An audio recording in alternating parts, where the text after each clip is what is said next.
Tumaragas pala po sa ating lahat. Para sa ating pang-araw-araw na talata, tayo ngayon ay nasa Leviticus Kapitulo 5 sa versikulo 14 hanggang versikulo 19. Kung ang sino may magkamali di magbigay ng anumang nauukol kay Yahweh, maghahandog siya ng isang lalaking tupa na walang dungis o kapintasan para sa kanyang kasalanan. Hahalagahan mo ito ayon sa halaga ng salapi ng templo. Babayaran niya ang halagang hindi niya naibigay. Magdaragdag pa siya ng 5 parte nito at ibibigay sa saserdote. Ang tupa ay dadalhin sa saserdote upang ihandog para sa kanyang kasalanan at patatawarin siya. Kung ang sino may makalabag sa alinbang utos ko'y bagaman hindi niya ito nalalaman, siya ay nagkakasala at pananagutan niya iyon. Magdadala siya sa saserdote ng isang lalaking tupa na walang dungis o kapintasan. Hahalagahan mo rin ito ayon sa halaga ng salapi sa templo. Ito'y ihahandog ng saserdote at patatawarin ang nagkasala. At ang handog na ito'y para sa kasalanan pagkat nagsasala siya kay Yahweh. So, ang passage na to ay tungkol sa Old Testament na mga batas. So, oo, kapag ikaw ay nagkasala sa Old Testament nung panahon ng Old Testament, meron kabayaran. At syempre, part na ng kanilang kultura at tradisyon ng mga Israelites sa Old Testament ay yung tinatawag na sacrificial offering, kung saan ang hayop ang idinadala doon sa altar para gawing sacrificial offering. So, yun. So, kumbaga, may mga existing na kasi na tinatawag na justice system. At syempre, sa justice system, may hearing din yan at titingnan kung ikaw ba ay talagang nagkasala o hindi. Or kung kailangan mo ng kapatawarang para kay Lord. Or should we say, yung kapatawaran ay deserve mo. Kasi may mga kasalanang hindi na kailangan ng kapatawaran, hindi na nabibigyan ng second chance. Alahanin natin na Old Testament pa to, na marahas nung panahon ng Old Testament. Ang batas ay batas at walang pinipili ang batas ng Old Testament. Kumbaga, kung sila ay nautusan na magbigay ng sin offering, ang gustong sabihin nun, sila ay kinahabagan pa ng Diyos. Kumbaga, hindi pa naman ganun kalala ang nagawa nilang kasalanan. Kaya sila ay gamat nagkasala ay deserve pa rin maka-receive ng second chance. Pero may mga kasalanan kasi sa Old Testament na hindi na naka-receive ng second chance. Ang isang example ay sa Old Testament, may isang passage doon na ang isang bata ay nilapastangan ang pangalan ng Panginoon. So, parang blasphemy ang ginawa niya, So, ito ay panahon ni Moses. So, linitis yung bata.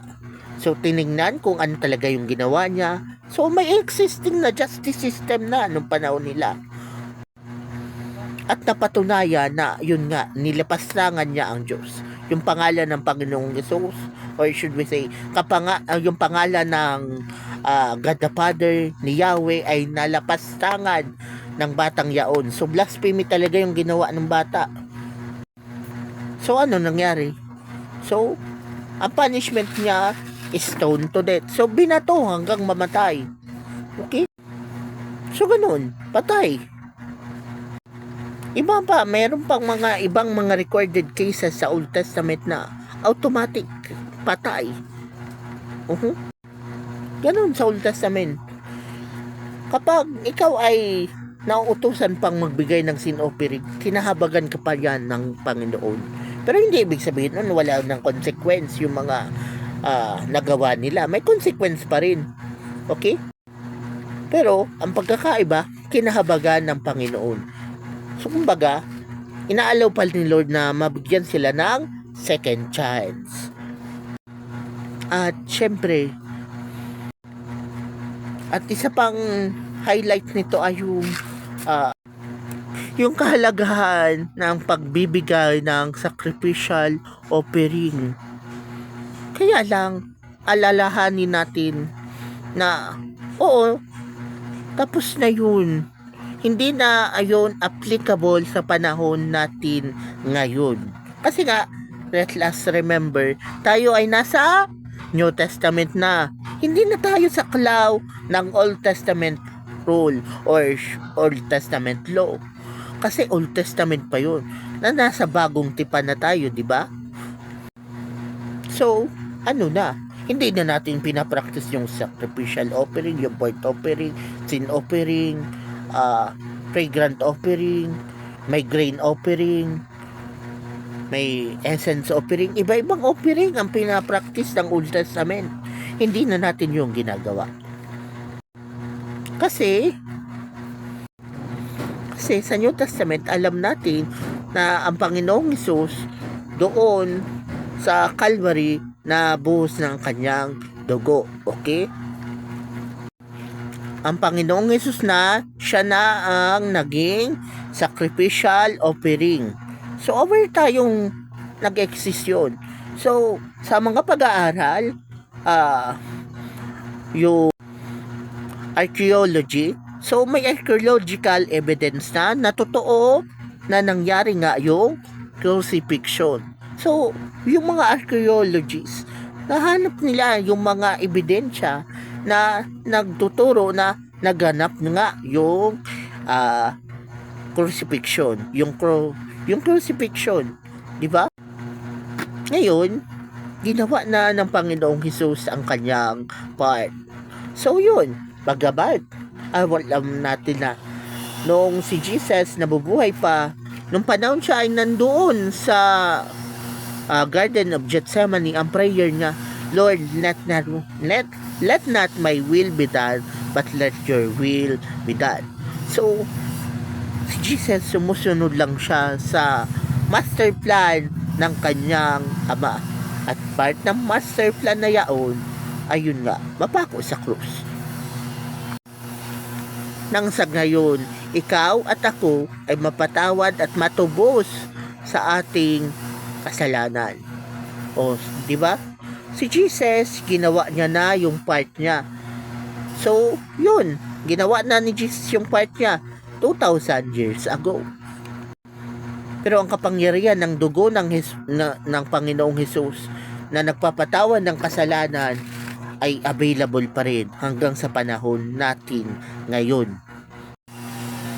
So, oo, marahil aware ka na nagkasala ka, aware ka baka super guilty mo nga sa mga pinagagawa mo, hindi yan mahalaga. Ang mahalaga, kaya kang patawarin ng Panginoong Hesus. At syempre may kaparaanan siya. At ang kaparaanan niya, ayun na nga, yung dugo ng Panginoong Hesus. Okay?